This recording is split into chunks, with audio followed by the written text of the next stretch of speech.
ॐ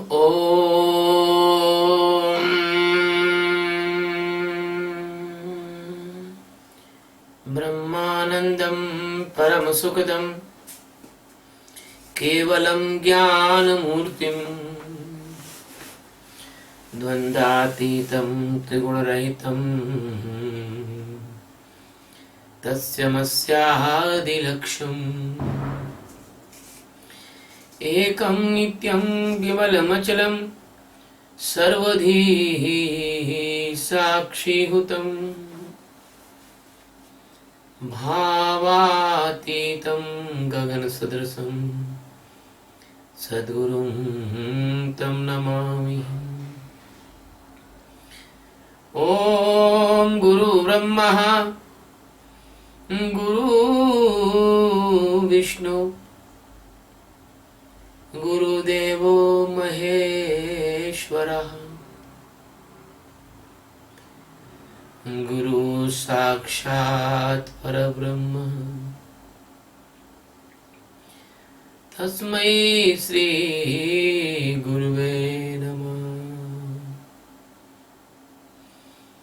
ध्यानमूलं गुरुमूर्ति पूजामूलं गुरुपदम् मंत्रमूलं गुरुवाक्यं मोक्षमूलं गुरुकृपा। सद्गुरु भगवान की जय, स्वामी जी महाराज की जय। शिवोहम।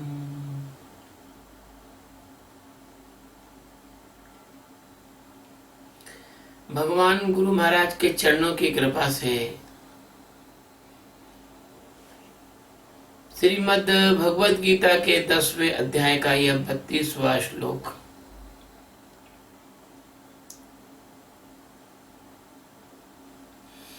उनकी कृपा से माध्यम बनकर ले रहे हैं।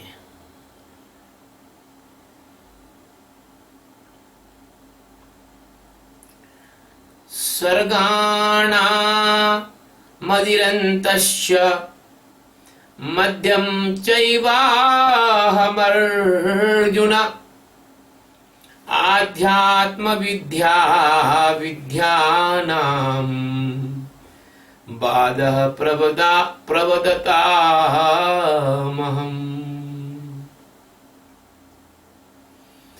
सर्गाणां आदि अंतः च मध्यम च एव अहम अर्जुन आध्यात्म विद्या विद्यानां बाद प्रवदताम अहम।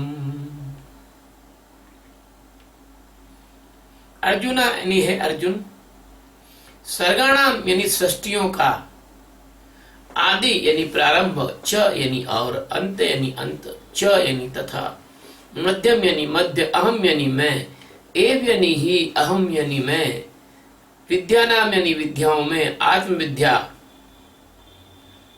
यानी आध्यात्म विद्या, प्रवदताम मतलब परस्पर विवाद करने वालों में, बाधा यानी तत्व निर्णय के लिए किए जाने वाले बाद, अस्ति में हूं। हे अर्जुन, सृष्टियों का प्रारंभ, सृष्टियों का मध्य और सृष्टियों का अंत मैं ही हूं। मैं विद्याओं में आत्म विद्या हूं और परस्पर विवाद करने वाले बलों का तत्व निर्णय करने के लिए, परस्पर विवाद करने वालों का तत्व निर्णय करने के लिए किया जाने वाला बाद मैं ही हूं।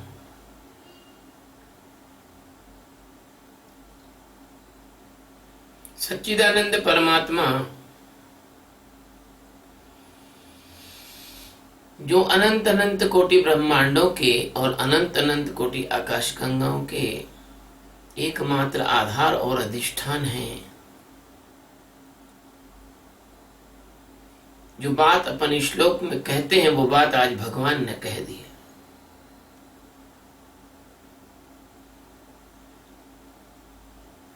जाने क्यों ज्ञानियों के मुंह से भगवान बोलते हैं, यह बात सिद्ध होती है। मेरे कुछ शिष्य ऐसे हैं जो दूसरे गुरुओं के यहां से मेरे पास आए हैं, क्योंकि उनके गुरुओं के शरीर छूट जाने से वो मेरे पास आए हैं। जब पिता शांत हो जाता है तो उसकी देखरेख काका करता है।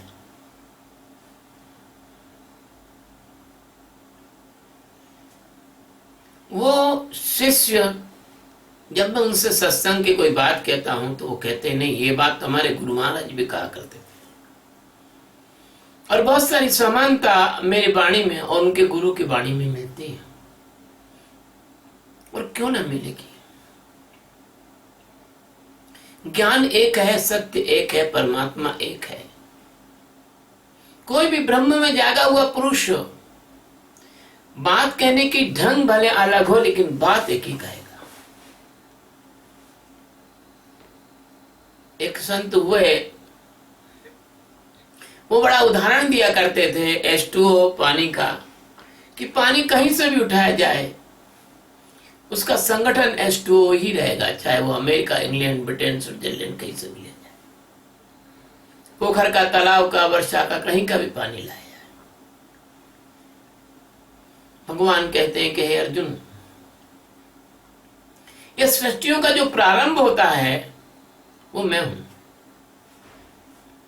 अभी आप यहां इस सृष्टि में बैठे हैं, कहीं देखा जाए जाके तो वह सृष्टि अभी प्रारंभ हो रही है, और कहीं पर संहार हो रहा है, सृष्टि का प्रलय हो रही है।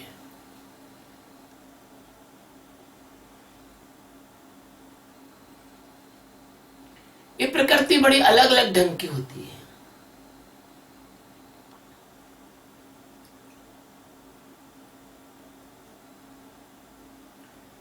हिमालय की तलहटी में ऐसे कई गांव हैं जो पहाड़ों के टूटने से पहाड़ों के नीचे दब के हमेशा के लिए समाप्त हो गए। उनके ऊपर लाखों टन पत्थर गिर गया और उनको अब कोई हटा नहीं सकता। लोग जीवित दफन हो गए। ऐसे सृष्टि का जो निर्माण होता है, उस सृष्टि के निर्माण में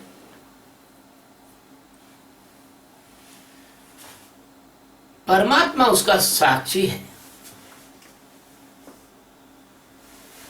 परमात्मा कहते हैं कि सृष्टि का प्रारंभ मैं हूं। पुराणों को लोग इसलिए गपोड़ा कहने लग जाते हैं कि पुराणों में कई बार जो सृष्टि का निर्माण हुआ है उसका वर्णन आया है। कहीं हिरण्यगर्भ पुरुष का वर्णन आया है, कहीं ब्रह्मांड का वर्णन आया कि ब्रह्म एक पूरा अंडा था, ब्रह्मांड था, उस अंडे में से एक आदमी निकला।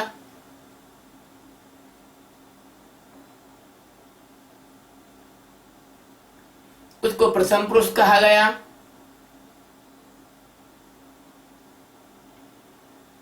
तो इस बात को कोई जानता नहीं। कालांतर में कहने और सुनने वालों की बातों में नमक मिर्ची लग गई। लोगों ने कहीं अतिरंजित कर लिया और कहीं महत्वपूर्ण पक्षों को छुपा लिया।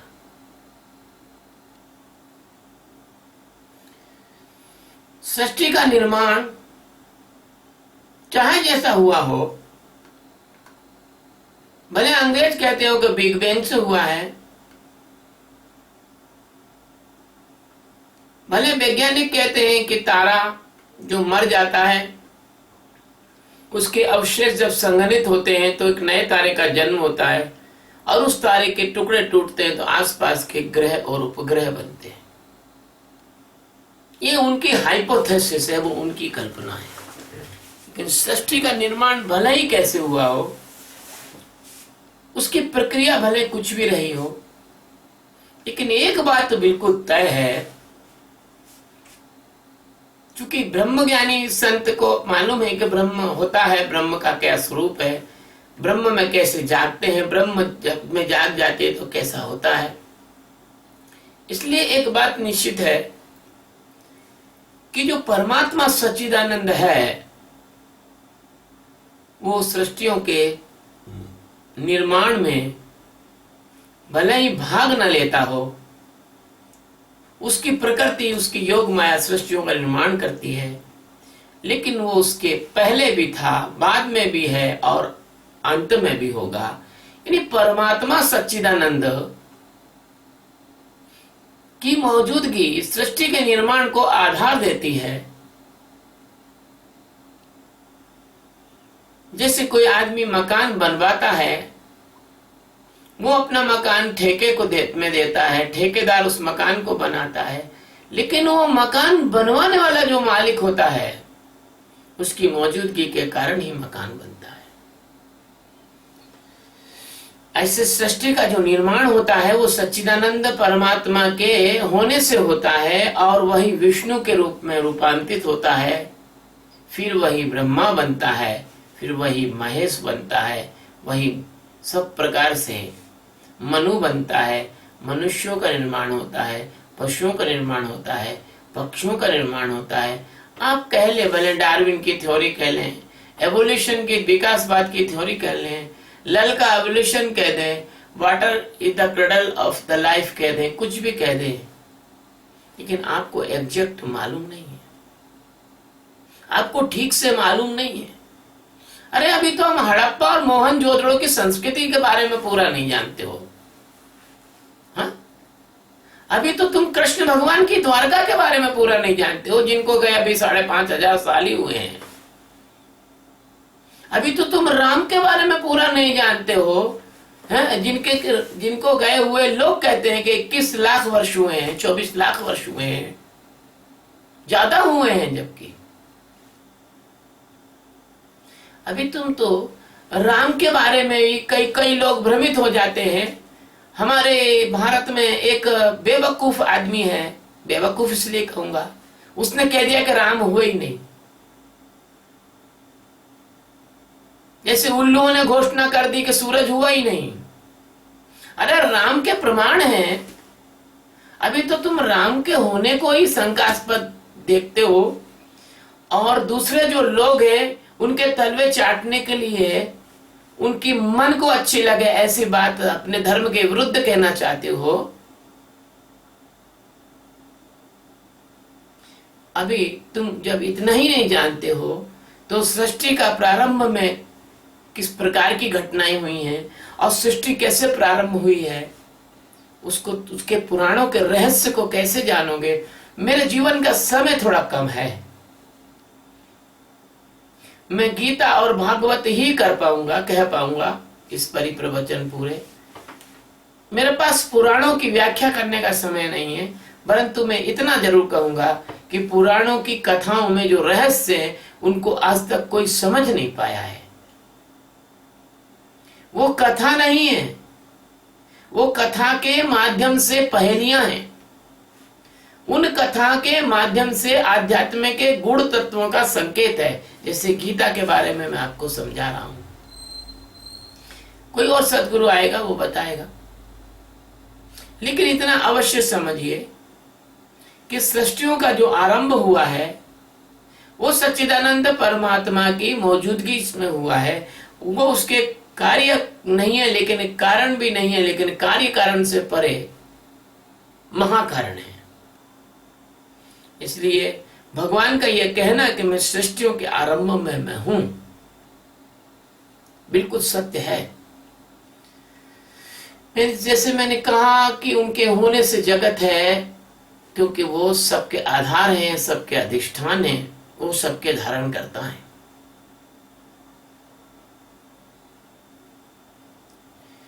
और इसके बारे में ज्यादा मैं क्या कहूं, बस इतना अवश्य कहूंगा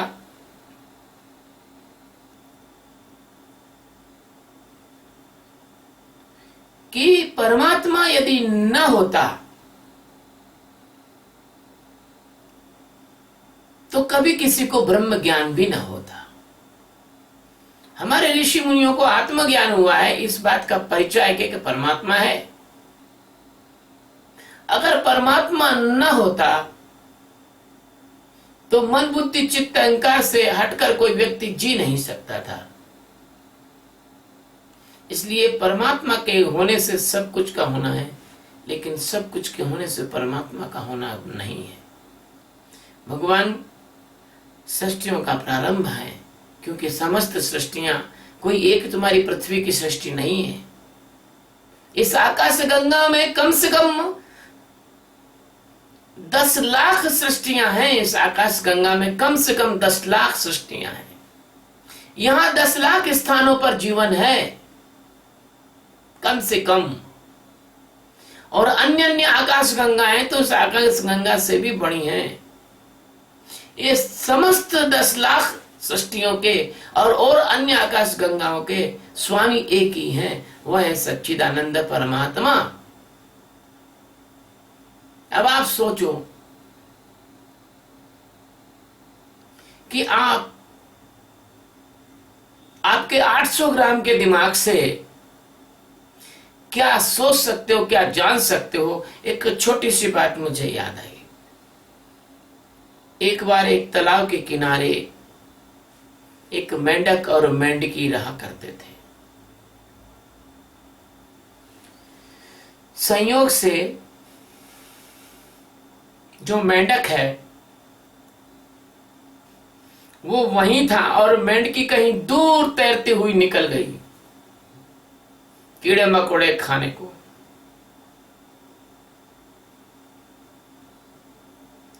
इसी बीच वहां एक किसान अपने 2 बैल को लेकर आया और तालाब में पानी पिलाने लगा। मेंढक ने उस बैल को प्रथम बार देखा, क्योंकि मेंढक अभी अभी ही मेंढक बना था टेढ़पोल से, अभी टेढ़पोल से उसका अभी ट्रांसफॉर्मेशन हुआ था। मेंढक ने देखा तो मेंढक तो आश्चर्यचकित रह गया। उसने बैल को देखा, इधर से कूद के देखा, उधर से कूद के देखा, पीछे हट के देखा, आगे जाके देखा, आगे से देखा, पीछे से देखा, ऊपर से देखा, नीचे से देखा। बैल पानी पी के चला गया। मेंढक विस्मय विभोर हो गया, आश्चर्यचकित हो गया। जब 2 घंटे 3 घंटे बाद मेंढकी आई तो मेंढक ने टर्रा के उसको कहा, अरे मेंढकी, तूने बहुत बड़ा अवसर छोड़ दिया। बोले, क्या हुआ? मेंढकी थोड़ी बूढ़ी थी। ये जानवर में चल जाता है, इंसानों में भी कहीं कहीं चलता है। दूल्हा छोटा होता है, दुल्हन कहीं कहीं बड़ी होती है। मेंढकी ने कहा कि क्या देखा आपने? बोले, भाई, मैंने एक बहुत बड़ा मेंढक देखा है। बोले, क्या देखा? बोले, उस मेंढक के 2 सींग थे और वो मेंढक एक आदमी के पास साथ आया था और मेंढक की नाक में रस्सी बंधी हुई थी। और मैंने देखा कि मेंढक का मुंह तो इतना बड़ा था, ऐसे कहकर उसने मुंह फाड़ा यूं करके मेंढक ने। ओ, इससे भी बड़ा मुंह था।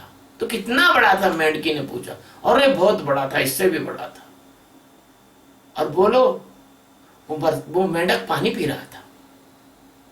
अपन लोग तो पानी में रहते हैं, पर वो देखो इतना बड़ा होके भी गरीब मेंढक था, यहाँ पानी पीने आया था। मैंने कुछ नहीं कहा, बेचारे गरीब को पानी पीने दिया, नहीं तो मैं भगा देता उसको, क्योंकि तालाब तो अपना है। मेंढकी ने और क्या, और ये उसका पेट बहुत बड़ा था। तो मेंढक ने जोर से पेट फुलाया, इतना बड़ा था। तो मेंढक कहा कि इतना बड़ा था? नहीं, ये तो मैं फुला ही नहीं सकता, बहुत बड़ा था। तो उसने कूद के बताई, छलांग लगा के, इतना बड़ा पेट था। तो छलांग भी ढंग से नहीं लगा पाया। बिल्कुल लंबाई, और उसकी तो लंबाई बहुत अच्छी थी, बड़ी थी, लेकिन हाँ, उसके पीछे पूंछ भी थी। मेंढक के पूंछ वाला मेंढक था। कहने का तात्पर्य यह हुआ, जैसे वो मेंढक उस बैल का वर्णन नहीं कर सकता, जब वो बैल का वर्णन नहीं कर सकता तो हाथी का क्या करेगा? जब वो हाथी का वर्णन नहीं कर सकता तो उस नगर का क्या करेगा? उस नगर का वर्णन नहीं कर सकता तो देश का क्या करेगा, देश के बारे में क्या जानेगा, वो देश को नहीं जानता, विश्व को क्या जानेगा। ऐसे जो मेंढक कुएं में पड़े हुए एक छोटे से गांव में, शहर में बड़ी बड़ी बातें बघाड़ते रहते हैं, परमात्मा के बारे में बड़ी बड़ी बातें करते रहते हैं, परमात्मा को जानते नहीं, परमात्मा का प्रारंभ क्या है ये नहीं जानते, अपनी अपनी हाइपोथेसिस लेके बड़े रहते हैं। और उन्होंने अपने अपने मेंढकों ने खोल रखे हैं इंस्टीट्यूशंस, वहां उस पे थीसिस लिखते हैं, कैसे मनुष्य बना है, कैसे विकास हुआ है, कैसे क्या हुआ है। असल बात तो ये है कि तुम्हारी सब थीसिस हैं, तुम्हारी सब हाइपोथेटिकल बातें कोई सी काम की नहीं है। अगर काम की हो तो बेटा मरने के बाद फिर हमें बताना, या नींद में सो जाओ, तुमको क्लोरोफार्म सुंघा देते हैं, फिर तुम बताओ तुम्हारी क्या हाइपोथेसिस है। लेकिन जो मौजूद तत्व है वो क्लोरोफार्म सुखाने के बाद भी मौजूद है, और मरने के बाद भी मौजूद है, और सोने के बाद भी मौजूद है। इस बात का प्रमाण है कि आदमी जब क्लोरोफार्म सुखाने के बाद जागता है तो वो कहता, अरे मैं तो खूब गहरी नींद में सो गया था, मुझे कुछ याद नहीं है, मैं अंधेरे में डूब गया था। ऐसे आदमी सोकर उठता है तो वो जानता है कि मैं तो सुखपूर्वक सोया, आज जैसा कभी मस्त नहीं सोया। लोगों जानता है, सोने को भी जानता है। और चूंकि तुम मृत्यु के पार नहीं जान सकते, लेकिन परमहंस और सब ब्रह्मवेत्ता जानते हैं, इसलिए मरने के बाद भी आदमी ये जानता है, मरते क्षण भी जानता है कि अब मेरी मृत्यु हो रही है। और कुछ लोग तो अच्छे ढंग से जीते जिए, पुराने लोग तो वो तक बता देते कि मैं 3 दिन बाद मर जाऊंगा। इसलिए जब तुम लोग इतने 800 ग्राम के छोटे से दिमाग से उस मेंढक की तरह हो, जो मेंढक उस पोखर में रहता है और वो असमर्थ है बैल का वर्णन करने के लिए, इसी तरह से तुम परमात्मा का प्रारंभ जानने में बिल्कुल असमर्थ हो, सृष्टि का प्रारंभ जानने में बिल्कुल असमर्थ हो, सृष्टि का विनाश जानने में बिल्कुल असमर्थ हो। अरे तुम तो इतना ही नहीं जानते कि सुनामी आने वाली है और हजारों आदमी, 10,000 लोग मर जाते हैं। तुम तो इतना ही नहीं जानते कि बादल फटने वाला है। तुम तो इतना ही नहीं जानते कि पहाड़ गिरने वाला है। तुम तो कुछ भी नहीं जानते हो। तुम तो इतना ही नहीं जानते हो कि तुम अगले 1 घंटे में किससे क्रोध करके उसको मार दोगे या खुद मर जाओगे। तुम्हारे जीवन में क्या घटना दुर्घटना होने वाली है, तुम वही नहीं जानते हो। और परमात्मा के आरंभ और परमात्मा के मध्य के बारे में बातें ठोकते हो। इसलिए भगवान का यह वचन कि अर्जुन, सृष्टियों का प्रारंभ मैं हूं, सत्य है। क्योंकि परमात्मा तुम्हारे इस पदार्थ और अपदार्थ इन दोनों से परे अस्तित्व है। भगवान कहते हैं कि सृष्टियों का मध्य भी मैं हूं, तो बिल्कुल सत्य है। क्योंकि सृष्टियां जब बनती हैं और विकसित होती हैं, और जब उन सृष्टियों में महाप्रलय होता है, अंत होता है, तीनों अवस्थाओं में भगवान उसके साक्षी होते हैं, भगवान उसको जानने वाले होते हैं। और वो लोग जो मरने वाले लोग होते हैं, जो महाप्रलय में काल कवलित होने वाले लोग होते हैं, जो जीव कल्प के अंत में कलातीत कल्याण कल्पांतकारी कल्प के अंत में जो विलीन होते हैं, उन जीव जो है अनकॉन्शियस कंडीशन में चले जाते हैं, उनको पता नहीं रहता। जैसे बहुत सारे तिनके नदी के बाढ़ में बहते हुए चले जाते हैं, ऐसे उस प्रलय के बाढ़ में ये जीव बहते हुए चले जाते हैं, ये सुन्न हो जाते हैं, ये बेहोश हो जाते हैं, इनको पता नहीं रहता कि अब ये कहाँ जा रहे हैं। एक गीत है, उसमें बड़ी प्यारी सी बात इस बारे में कही है, मिलती जुलती है। जाएंगे कहाँ कुछ पता नहीं, चल पड़े मगर रास्ता नहीं। जाएंगे कहाँ कुछ पता नहीं, चल पड़े मगर रास्ता नहीं। तुम भी खो गए, हम भी खो गए, एक राह पर चल के 2 कदम वक्त ने किया। ये वक्त है, ये समय है, इसमें प्रलय भी होती है, उत्पत्ति भी होती है। तुम 2 जीवात्मा आज साथ में बैठे हो, कल तुम कहां जाओगे पता नहीं है। कोई कुत्ते के जन्म में चला जाएगा, तो कोई गद्दे के जन्म में चला जाएगा, तो कोई दोबारा इंसान बन जाएगा, कोई ब्राह्मण से चला जाएगा, वनवासी के जन्म में चला जाएगा, कोई क्षत्रिय के जन्म में चला जाएगा, और कोई तो मनुवादी बन जाएगा, और कोई दलित बन जाएगा, है ना। क्योंकि मनुवादी और दलित ये भाषा बोलने में कोई अपराध नहीं है। अगर वो दूसरा कुछ बोल दोगे तो लोग चढ़ बैठेंगे। तो इस प्रकार से ये सृष्टियों का जो प्रारंभ है और मध्य और अंत है, भगवान कहते हैं मैं ही हूं, क्योंकि वो ही तो है। उसके अलावा दुनिया में कुछ है नहीं। चीटी में नानो बन बैठो, हाथी में बनो मोटो तू, बालक बनकर रोवण लागो, राखन हारो तू को तू। गोरखनाथ जी कहते हैं साची बात कहूं मेरे अब्दू, जहां देखूंगा तू ही तू। ब्रह्म ही ब्रह्म है, ब्रह्मार्पणम ब्रह्माग्नम ब्रह्मणा होतम ब्रह्म ही बतेन गंतव्यम ब्रह्म कर्म समाधिना। भगवान ही है। भगवान कहते हैं मैं सृष्टि का आदि हूं, मध्य हूं, अंत हूं। बिल्कुल स्वीकार है, बिल्कुल है, क्योंकि उनके अलावा दूसरा तो कोई है ही नहीं। एको हम बहुश्यामा यम वेदिका मंत्र दृश्य पुराण इंद्रम ममम या इंद्रम यमम मातु ऋष्वान माहु यम प्रार्थयन्ते जगदीश धारम स एक एव प्रभु रद्दुतिया। परमात्मा 2 नहीं, 3 नहीं, 4 नहीं, परमात्मा एक है। लेकिन क्या होता है, प्रकृति की भिन्नता और अज्ञान के कारण हमें वो कई दिखाई देता है, और कई नहीं, वो नहीं दिखाई देता। उसके जो इस माया का जो एक भ्रम है, उस भ्रम के कारण हमको दिखाई देता है। इसलिए परमात्मा आदि है, मध्य और अंत है। कहते हैं नहीं तब आदि मध्य अवसाना।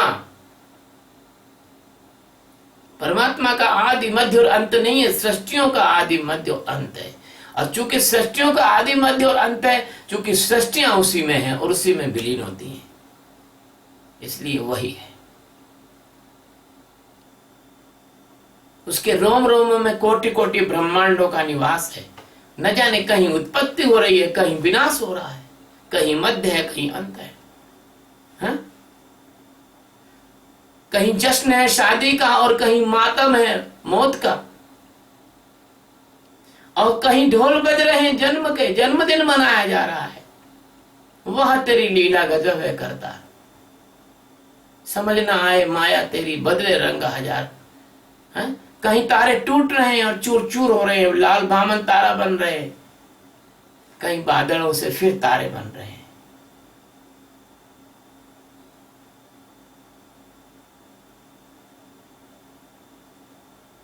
इसलिए आत्मज्ञान प्राप्त कर लो तो तुम इस सब चक्रबाजी से मुक्त हो जाओगे। अब भगवान अगले में यही बात कह रहे जो हमने कही। भगवान कह रहे हैं कि मैं सब विद्याओं में आत्म विद्या हूं, आत्मज्ञान सबसे परम, सब सिद्धि बेकार। ज्ञान प्रकट जब होत है, तब गुरु समझावे सार। सब विद्याओं का मूल है आत्मज्ञान, सब विद्याओं का मूल है। तुमने सब कुछ जान लिया, physics, chemistry, zoology, botany, sociology, anthropology, है ना, आर्कियोलॉजी, टेक्सोनॉमी, एनाटॉमी, टैक्सेशन, सब कुछ जान लिया तुमने। लेकिन तुमने परमात्मा को नहीं जाना, तो तुम्हारा जाना सब बेकार है। हा? सब कुछ बेकार है। क्यों? कि वो तुम्हारे किसी काम में आने वाला नहीं। वो जाना न जाने के बराबर है, न जानने के बराबर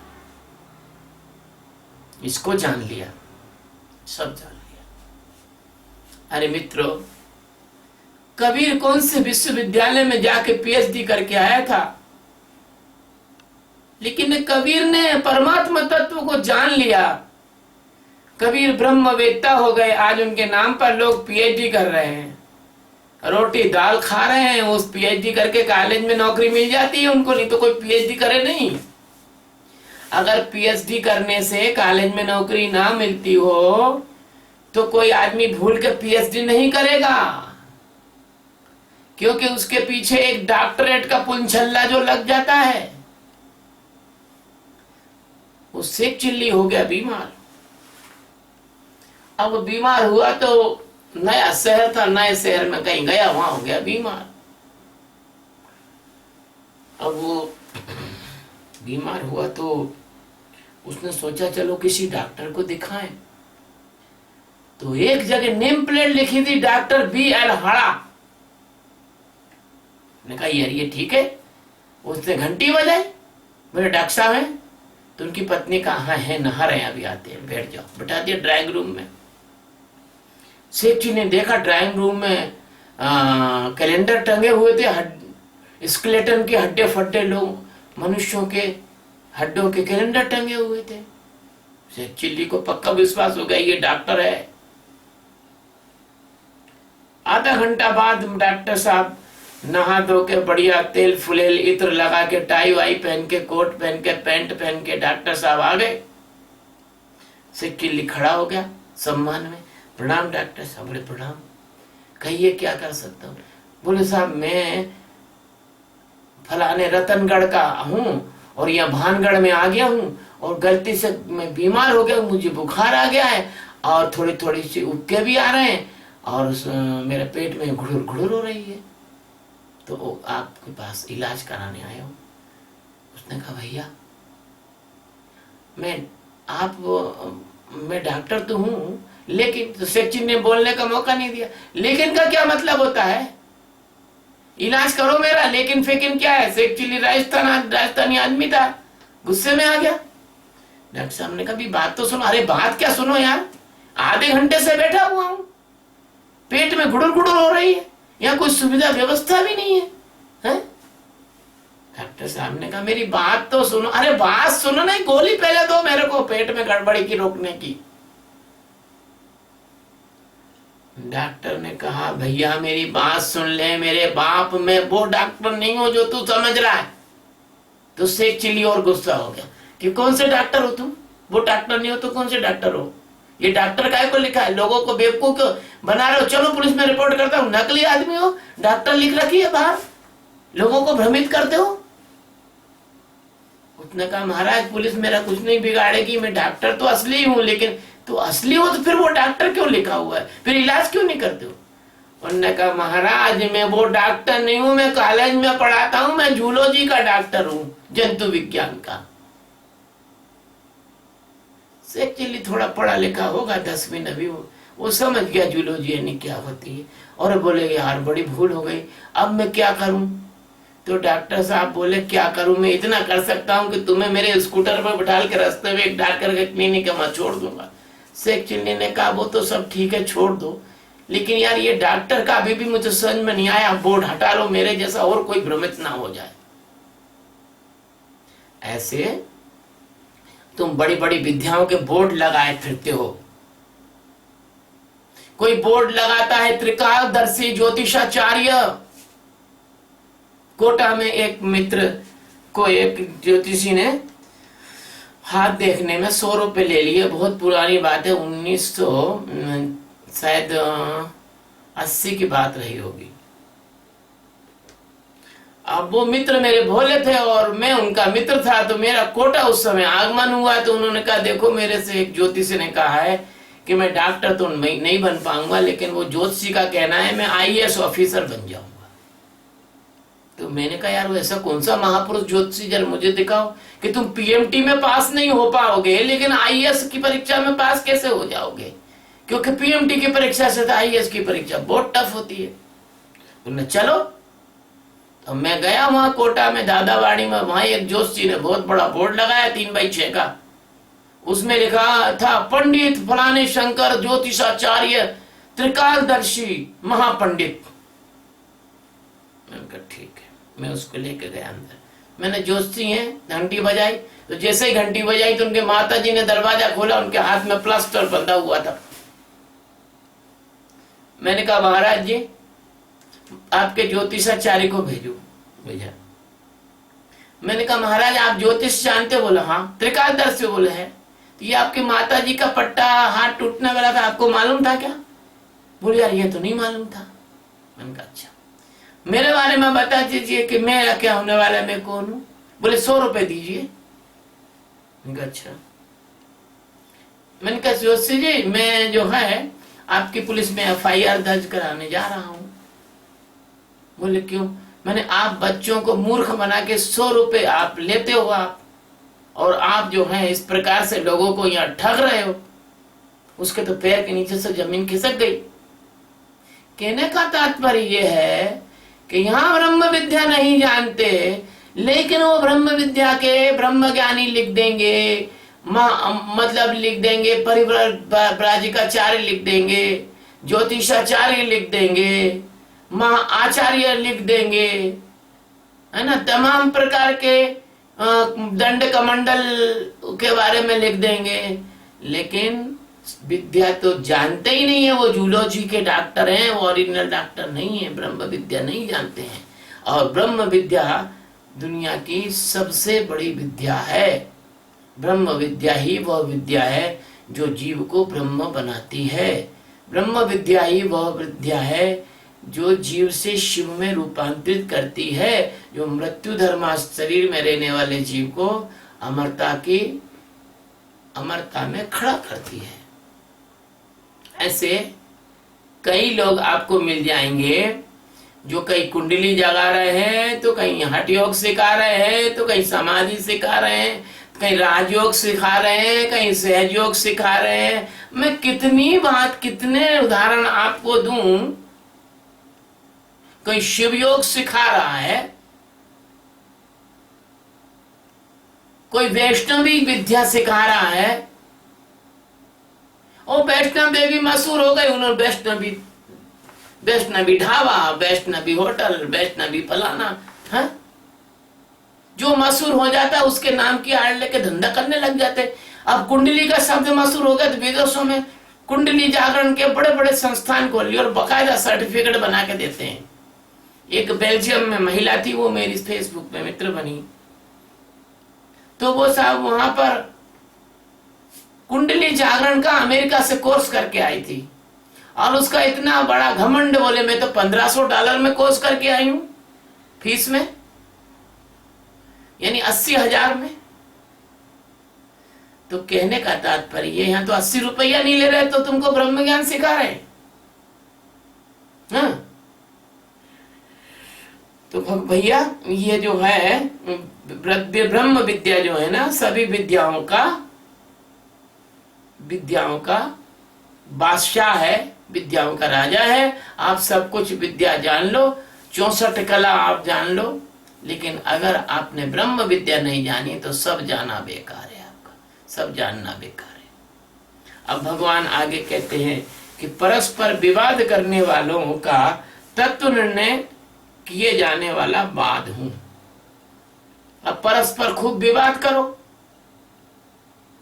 लेकिन तुम्हारे विवाद करने से कुछ नहीं होता, क्योंकि तुम भाषा विज्ञान के अंदर ही विवाद करोगे और परमात्मा भाषाओं से परे है। लेकिन सबका वाद करने पर, सारे विवादों को समाप्त करने पर जो शांत अवस्था में बैठता है तो वो परमात्मा को प्राप्त कर सकता है। एक बार एक आदमी काशी पढ़ के आया, काशी में विद्या पढ़ के आया, और वो एक बैलगाड़ी भर के किताबें लाया साहब काशी से, और अपनी माँ को बोला कि माँ मैं काशी से पढ़ के आया हूँ, इतनी इतनी मैंने मध्यमा उत्तमा फलाना ठिकाना आयुर्वेद रत्न और ये वेदांत शिरोमणि और ये सब मैंने पास कर लिया है। माँ ने कहा कि देख मैं तेरी बात तब मानूंगी जब कबीर साहब रहते हैं यहाँ से 10 किलोमीटर दूर, अगर तू कबीर साहब को हरा के आ जाए तो मैं जान जाऊंगी कि तू पढ़ के आया है। बोले इसमें कौन सी बात है। उसने छांटी किताबें एक गधे पर किताबें लादी दोनों तरफ, इस तरफ 25-50, इस तरफ 100-50 किताबें लाद के वो चल दिया। और माँ से कहा कि माँ मेरे लिए भोजन बना दो, बढ़िया भोजन वोजन लेके चला। भोजन वोजन रास्ते में करा, कबीर साहब को ढूंढा तो कबीर साहब तो घर मिले नहीं। बोले कहाँ गए? बोले बकरी चराने को गए हुए हैं फलानी पहाड़ी पे, वहां चले जाओ। उसको सबर नहीं हुई, और गधा तो उस पहाड़ी पे चढ़ नहीं सकता था, गधे को नीचे बांधा और पहाड़ी पे वो चढ़ा।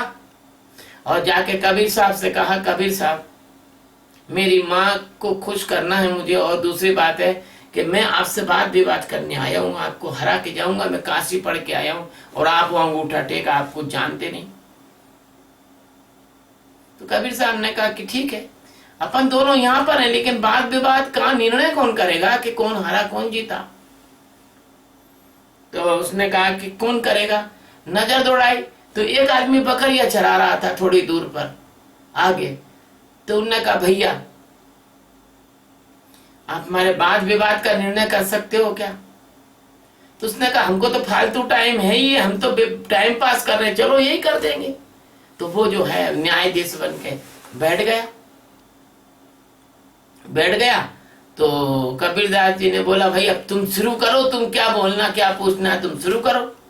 तो उसने अष्टाध्यायी सुनाई, और उसने जो है पाणिनि के सूत्र सुनाए, और उसने जो है कालिदास के बढ़िया जो है श्लोक सुनाए, और दुनिया भर के वेद वेदांत जो वो बोलता गया। अब उस सामने जो बैठा था निर्णय करने वाला, वो मुंह फाड़ फाड़ के उबासी लेने लगा, क्योंकि उसके समय में तो कुछ आई नहीं, क्योंकि वो भी अंगूठा टेक था। तो कबीर साहब ने उसको थक गया जब 2-3 घंटे 2 घंटे सुना के, तो उसने कबीर साहब से कहा अब आपका नंबर है, आप सुनाइए। तो उसने कहा कोई बात नहीं।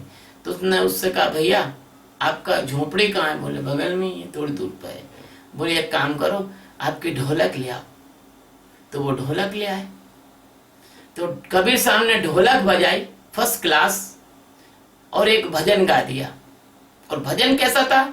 भजन मेरे को याद है, वो कबीर साहब ने उस समय गाया था। उन्होंने गाया तेरा मेरा मनवा कैसे एक होए रे, कैसे एक होए रे, कैसे एक होए रे, तेरा मेरा मनवा कैसे एक होए रे। मैं कहता आँखन की देखी, तू कहता कागज की लेखी, मैं कहता सुरझावन घारी, तू रहता उलझाए रे, तेरा मेरा मनवा कैसे एक होए रे। ऐसे गाया। तो वो जो आदमी बैठा था, ढोलक बजे बढ़िया फर्स्ट क्लास, तो वो झूम उठा। तो कबीर साहब ने जब ढोलक बंद कर दी तो उनसे पूछा भाई आप पूछ लो इनसे अपन दोनों में कौन जीता है। तो उस आदमी ने झट से कबीर साहब की तरफ उंगली की, बोले ये जीते हैं। तो वो तो अवाक रह गया, इन्हें तो एक छोटा सा भजन सुनाया और मैंने तो दुनिया भर का साहित्य सुनाया। कहने का मतलब यह है कि तुम्हारी इन भाषा, तुम्हारी इन विद्वत्ता, तुम्हारी इन वाणियों, तुम्हारे इन सारी चीजों से वो जो वाद का निर्णय नहीं हो पाता। क्यों नहीं हो पाता? कि वो वाद विवाद से परे है परमात्मा। तुम उलझ उलझ के मर जाते हो। तुम वाद विवाद में, बुद्धि के जंजाल में, तर्कों के जाल में, भाषाओं के चक्कर में और तुम्हारी विद्वत्ता के चक्कर में तुम उलझ उलझ के मर जाते हो। तुम्हारी खोपड़ी रूपी गधे में किताबें भरी हुई हैं, दोनों तरफ तुम्हारी खोपड़ी के दोनों तरफ किताबें भरी हुई हैं। तुम किताबें पढ़ पढ़ कर और पाड़ा भैंसा पड़ा हो जाते हो, ओए करने लग जाते हो, लेकिन परमात्मा को नहीं जान पाते हैं। एक और बात चुटकुला मुझे याद आ गया। एक बार क्या हुआ कि शास्त्रीय संगीत की सभा हो रही थी। अब आप तो जानते हैं कि शास्त्रीय संगीत की सभा कैसी होती है। एक बढ़िया गायक थे, भारतवर्ष के बड़े नामी गिरामी गायक थे, वो गा रहे थे,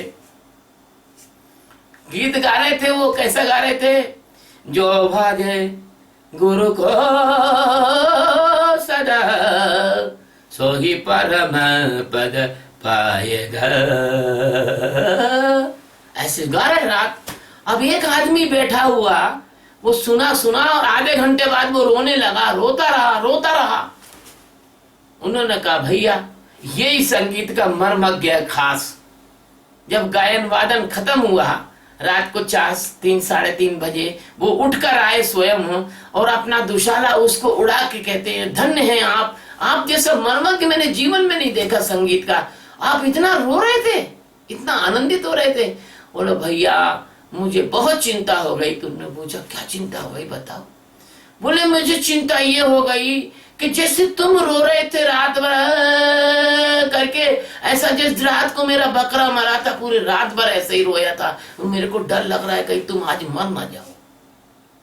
बताओ ये है तुम्हारे ज्ञान की अवस्था। तुम ब्रह्मवेत्ता को नहीं समझ सकते, तुम उस बात को नहीं समझ सकते। वो बाद नहीं है, वो बाद है। बाद यानी सबका खंडन, सबका रुक जाना और परमात्मा अकेला बचना। वो बाद नहीं है, वो बाद है। इसलिए भगवान कहते हैं कि वाद विवाद करने वालों का तत्व निर्णय के लिए, तत्व निर्णय मतलब वो निर्णय नहीं है जो आप सांसारिक बात कर रहे। तत्व निर्णय का मतलब है तत्व विवेचनी, तत्व बोध, परमात्मा के स्वरूप का बोध होने के लिए समस्त अविद्याओं का जहां बाध हो जाता है और सिर्फ परमात्मा शेष बचता है, उसके बारे में भगवान यहाँ कह रहे हैं। सतगुरु भगवान की जय, स्वामी जी महाराज की जय शिवोहम। ये सूत्र गीता का यहीं पर पूरा करते हुए और आप लोगों से निवेदन करते हैं कि यदि आप इस ब्रह्म विद्या को जानना चाहते हो, अपने अंदर मौजूद परमात्मा को जानकर अजर अमर उस तत्व में लीन होना चाहते हो, जन्म मरण से मुक्त होना चाहते हो, तो 1 अगस्त 2015 को दिल्ली में ध्यान शिविर है। ये ध्यान की विशेष जो विधि है वहाँ सिखाई जाएगी। आप लोगों से को मैं यहाँ इस माध्यम से आमंत्रित करता हूँ, निमंत्रण देता हूँ। आप कृपया वहाँ पधारें और वहाँ आने के लिए आपको रजिस्ट्रेशन कराना होगा और वो रजिस्ट्रेशन सत्यबोध प्रेमानंद और स्वामी वेदांतानंद जी के फेसबुक की वॉल पे आपको उसकी जानकारी मिल जाएगी। और यहीं समापन करते हैं और एक और निवेदन करते हैं कि ये जो वीडियो है ये यूट्यूब पर डाले जाएंगे।